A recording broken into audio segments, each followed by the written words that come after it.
un estudio al respecto, ¿no? Escucho a varios abogados que han hablado en los canales dominantes y en la radio, gente que no conoce el particular, no saben lo que es el derecho internacional humanitario, y yo quiero hacer un esbozo pequeño. Aquí tengo yo el decreto 111, el malhadado decreto 111 del presidente de la República de fecha 9 de enero del 2024.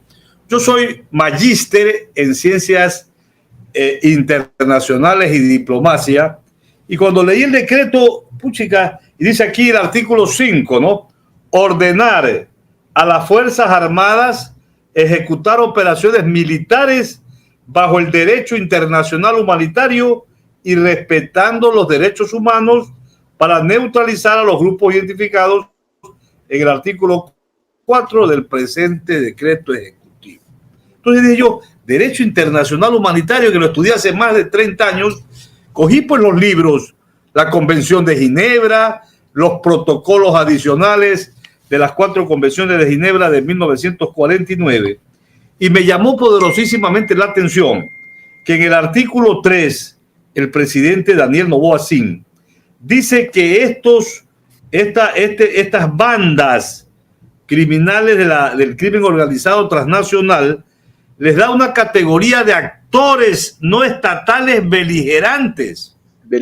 Caramba, ni Colombia en los 40 o 50 años de lucha armada con la FARC los declaró actores no estatales beligerantes, porque a los criminales, a todos estos grupos narcotraficantes, les da un estatus que no la tienen, un estatus de beligerante que los convierte, de acuerdo con el derecho internacional de los derechos humanos y el derecho internacional humanitario, que no es más que el derecho de la guerra, el derecho de la humanización de la guerra, les da, digo, una categoría de sujeto del derecho internacional.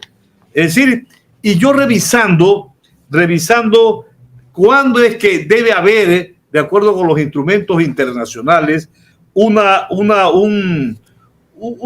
cuestión de conflicto armado interno, porque a nivel internacional hay el conflicto armado internacional, que es una guerra de un Estado contra otro Estado, y hay el conflicto armado internacionalizado interno, que no es el caso, y hay el conflicto interno, digamos, armado, que es justamente cuando hay grupos políticos, grupos insurgentes, como por ejemplo la FARC en Colombia o el grupo político de Sendero Luminoso que hubo en Perú, que buscan a través de una lucha armada o guerrillera, buscan el poder político. Querer el poder político. Y en nuestro caso, estos grupos, que ya justamente los identifica en el artículo 4 el presidente de la República, les da categoría de beligerantes y les da categoría de actores no estatales, ¿no? Beligerantes, lo cual es un absurdo, porque ellos son terroristas, ellos no buscan el poder político. Entonces la pregunta es, de acuerdo con la Convención de Ginebra de 1949, estos grupos tienen, digamos, deberes y derechos y obligaciones, y si son detenidos, pudiera considerárselo prisioneros de guerra. Y los prisioneros de guerra, en un conflicto armado internacional, por ejemplo, una vez que termine el conflicto, tienen que ser liberados. Pero en este caso, como no es una guerra externa, sino interna, ellos tienen un estatus especialísimo, porque tienen derechos y obligaciones, y no es que tampoco se los puede matar a mansalva, sino porque eso sería un crimen de Estado, porque ambas partes que están en un conflicto, el conflicto armado interno, digamos, tienen deberes y derechos y obligaciones. Entonces, estamos hablando de que lo que está haciendo el presidente Noboa y que ha sido respaldado por la gran ciudadanía, yo creo que no necesitaba que declararlos beligerantes, declararlos en una guerra interna, porque es darle una categoría demasiado elevada a estos grupos criminales. No necesitaba este decreto, porque él con la con el estado de excepción, podía hacer participar a las Fuerzas Armadas en esta lucha contra la criminalidad organizada. Doctor, de manera tal que esto es un pretexto que él ha tenido, me da la impresión. Mire que la ministra de Gobierno y el presidente han dicho que esto es un éxito, que antes del decreto había habían 38 crímenes diarios, 28, ahora son 6. 26. 28, algo así, ahora son 6. Sí. Pero claro, se ha bajado porque mire, este conflicto interno contra estas bandas delictivas no se sabe dónde están, no han operado en una contienda armada. ¿Por qué? Porque ellos no tienen un territorio determinado en la cual se han apoderado para ser beligerantes. La condición de actores no estatales beligerantes es cuando los insurgentes que tienen una orientación de tomar el poder político dominan cierta parte del territorio. Y ninguna de estas bandas domina el territorio nacional, porque el gobierno nacional del presidente Noboa Asín, es reconocido por todos los grupos políticos y por todos los estamentos del Estado ecuatoriano. Yo particularmente he aplaudido una lucha contra la corrupción y contra justamente esta criminalidad organizada, pero no este andamiaje absurdo que nos puede traer malas consecuencias, porque imagínense mañana en una refriega, en una contienda en la cual estos grupos, por ejemplo, los choneros o los águilas o los corbicheros o el cartel de las feas se enfrentan, y estoy leyendo lo que dice aquí, se enfrentan al ejército y supongamos que caen detenidos. Doctor, caen detenidos y el ejército Doctor, ahí en esa parte, justo en esa parte ahí, vamos con el mismo hilo. Resulta que el señor Roger Krich Noboa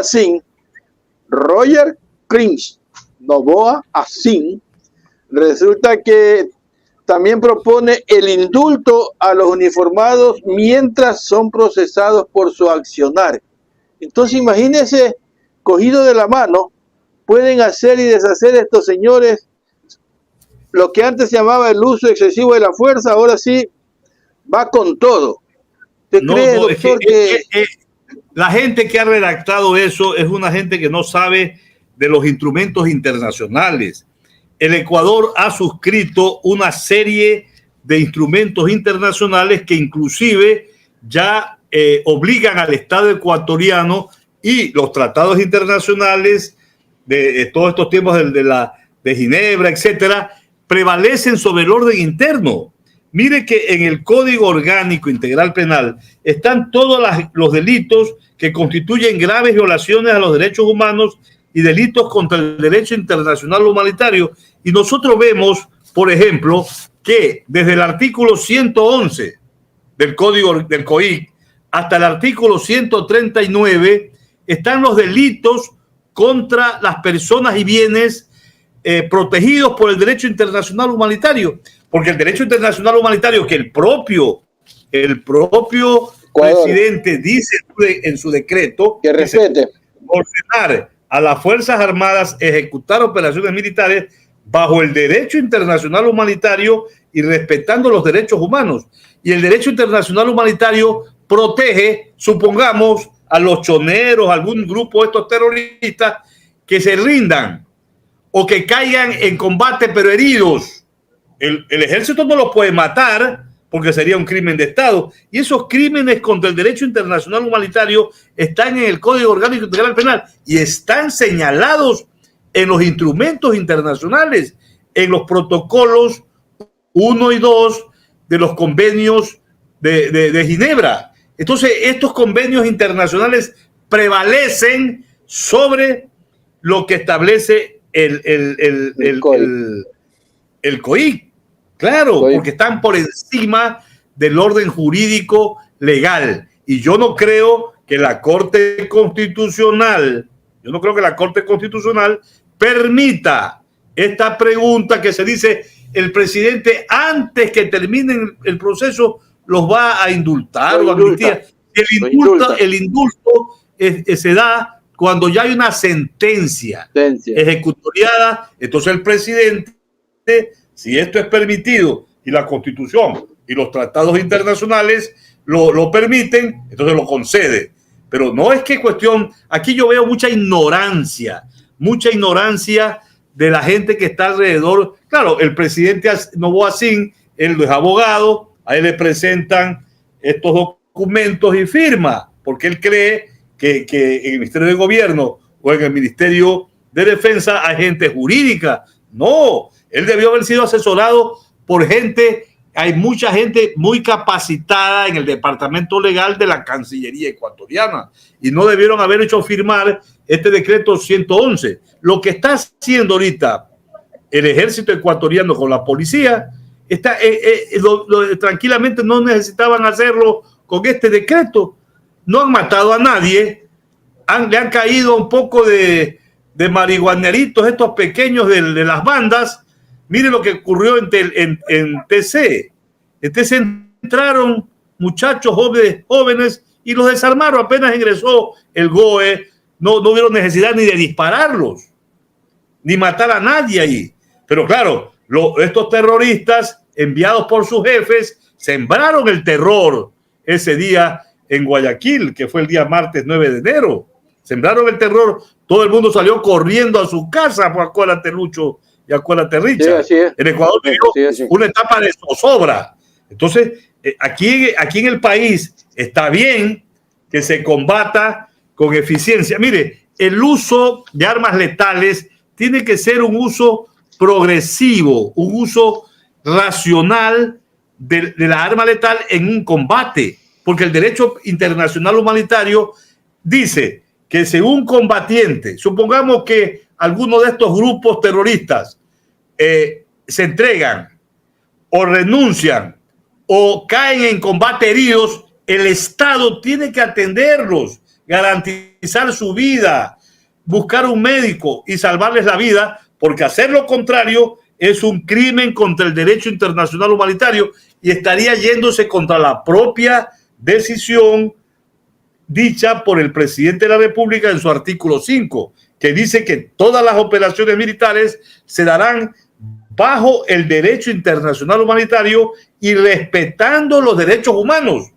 Yo escuché y me alarmé, Richard y Luis, en televisión, en Teleamazonas, a un general en servicio pasivo que es profesor de un instituto de altos estudios militares, decir que con este decreto ya hay que eliminar a todos los criminales. A todos los, y no es correcto eso. Vivimos en un régimen jurídico. Yo estoy contra los delincuentes. Hay que combatirlos, pero en el marco del sistema jurídico internacional y nacional. Hay que ser justos. Una de las características del derecho internacional humanitario es que los caídos en combate, si viven, hay que procesarlos guardándosele las normas del debido proceso y sus derechos humanos. Yo pienso que está bien que el presidente de la República siga en este combate contra la delincuencia, porque ya estábamos hasta aquí de tanta escalada criminal. Pero sí noto que este decreto lo han hecho a propósito. Lo han hecho para subir el IVA. Lo han hecho para eliminar todos los subsidios de la gasolina y posiblemente también del gas.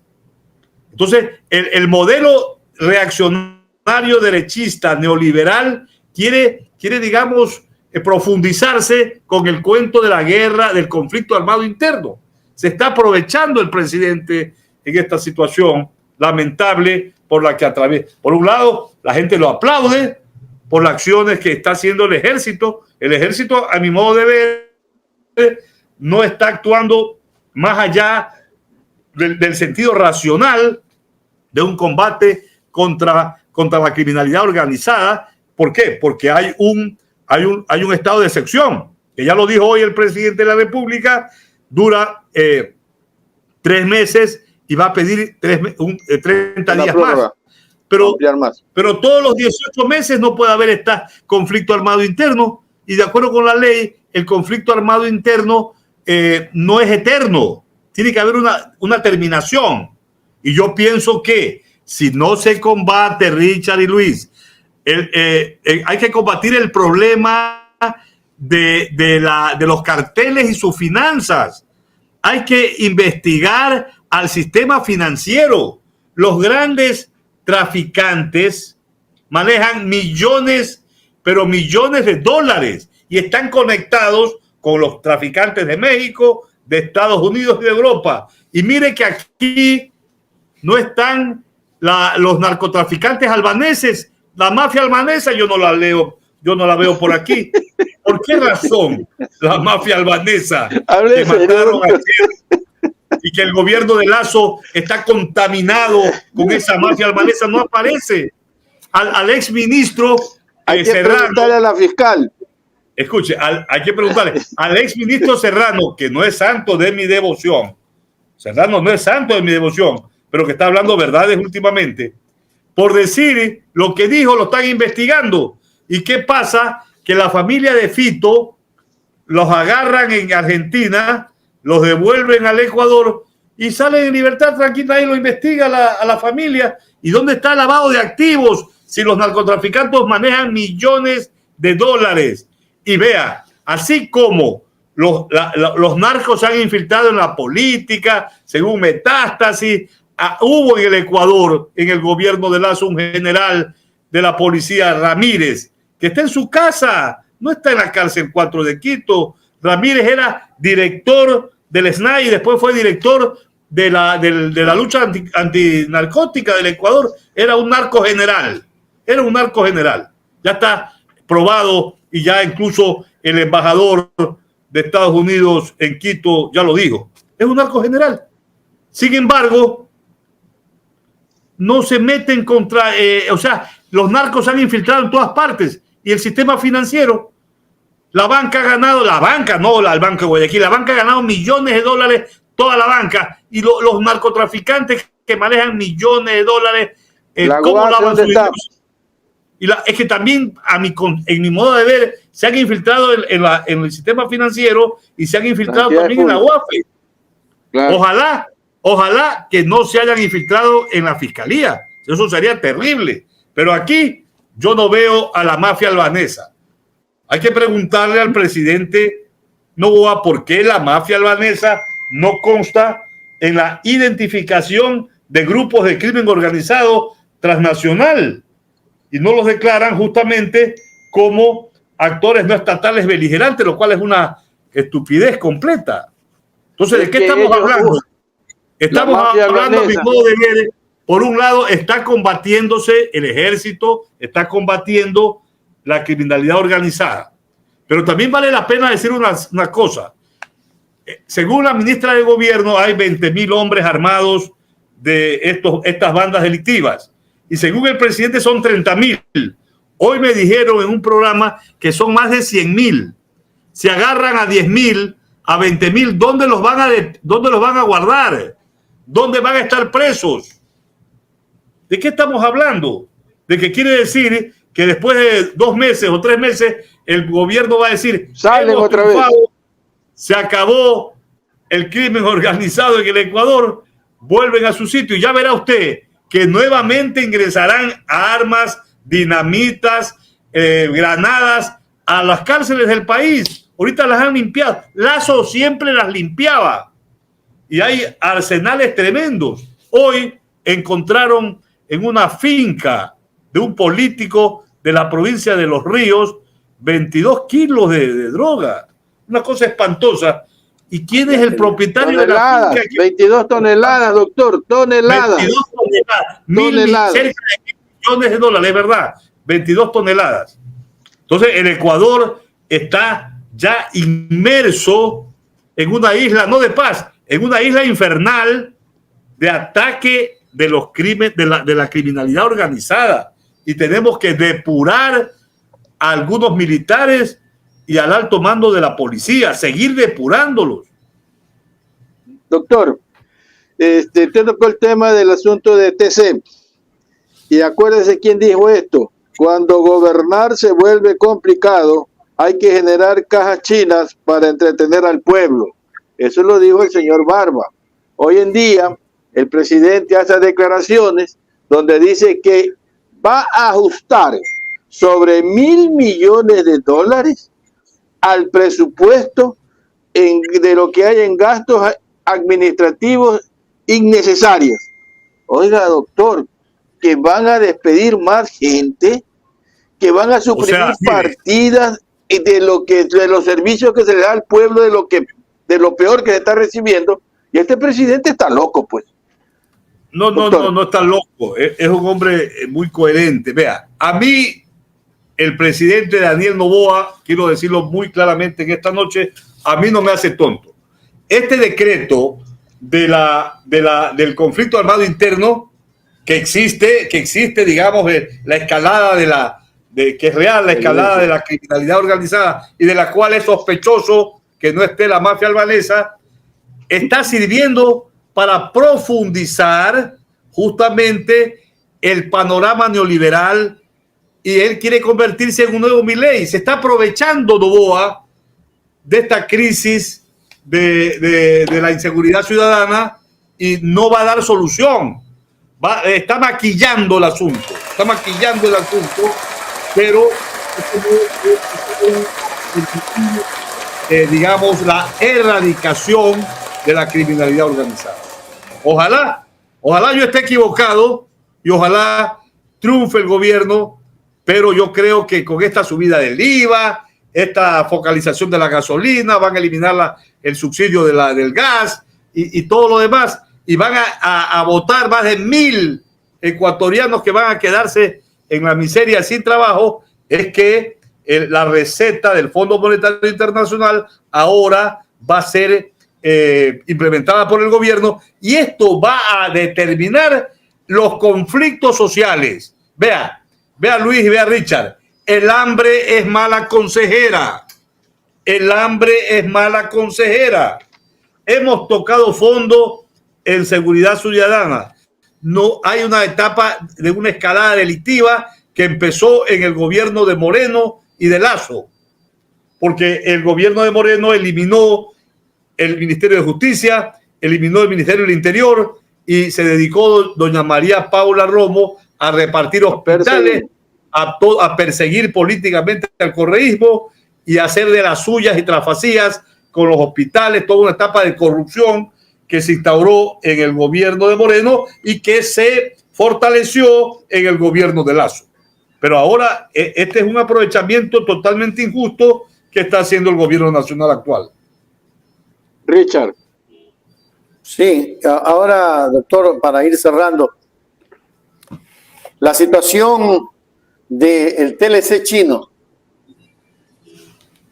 ¿cómo va a perjudicar a tanta gente y a tantos artesanos?